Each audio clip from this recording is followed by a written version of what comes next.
magaalada Balcad waxaa soo gaaray qaar ka mid ah maxaabiis iyagoo ka soo baxsaday xabsiga dhexe ee magaalada Laascaanood kadib markii xabsigaasi uu dhawaan uu dagaal ka dhacay iyadoo dagaalkaasina uu la xiriiray kadib markii ciidan beeleedyo ay la baxeen rag ay isku heeb yihiin oo lagu eedeeyay inay ka qayb qaateen dagaal beeleed ka dhacay deegaanka Gumaysi oo agagaarkeeda bishii hore waxaana dalkaasi waxa aan la kulmay qaar ka mid ah askartii iyagoo ka howlgalay xabsigaasi magaalada Laascaanood ee fududeeyay qaabkii maxaabiistaasi loo sii deyn lahaa waxaana Somali Cable oo weydiiyay sababta ku kulifay inay haatan soo gaaraan magaalada Balcad. Bismillahir Rahmanir Rahiim magacaygu waa Cabdiraxmaan Maxamed Xandulle waxaan ka tirsanaa ciidanka asluubta ee gobolka Sool baan ahaa sarkaal ka tirsan markaan arkay cadaalad darrada ka jirta maamulka Somaliland waxaan ka doorbiday inaan u adeego dadkayga oo ragga halka naga xiran aan ka sii daayo sidaas darteed ayaan hawsha u fulinay kuna soo baxnay ilaahayna nagu nabadgeliyay. Aad markaas saliga Laascaan maxaad ka ahayd? Anigu waxaan ka ahaa sarkaal ka tirsan. qaabka war ku dhacay bal naga war xilliga war ku dhacay sidee u dhacay sidee rag kula soo baxdeen balanta faafaahinta badan baa ku daawanayay waxa aan ay u dhacday hawshaasi waxay dhacay 3 yaadu ilaa 10 daqiiqo meelahaas taariikhdee taariikhda koob iyo 20 bisha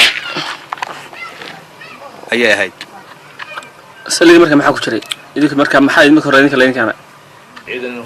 ciidan baan u joognay sarkaal ka tirsan baan hadda anigu ciidanka shaqadana markaa lahaa oo ku sugnaa goobtaas ay maxaabiistu ku xidhay markaa maxaabiistuna waa kuwii laga soo qabtay deegaankaas maxaabiistu waa nimankii laga soo qabtay deegaankaas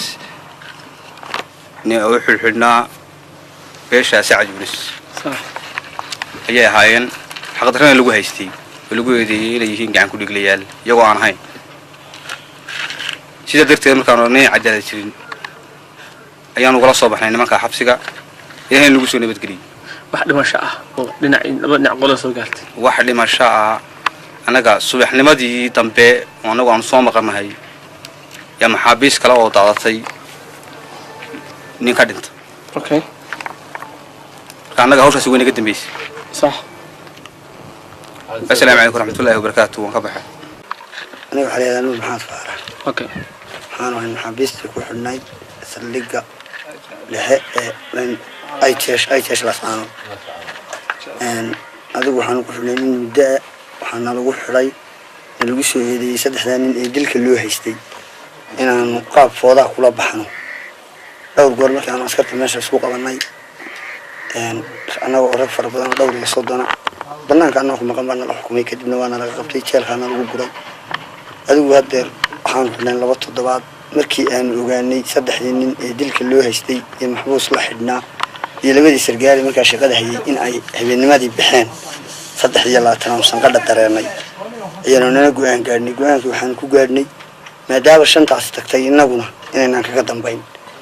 كي تيسود ما تناول دمني أكيد إنه بدبادية لحد مركي الباب كنا نغفرنا أنا ورينا الباب صوت شيرني الباب كان بين اللي قد لي إلهي هون حريستو لأنه وانا قتشبا نكي دنتينا waxaan ku leeyahay kiiba meeshu giba ka qaaday ninkii dhaawaca waa qaadanay waa badbaadinay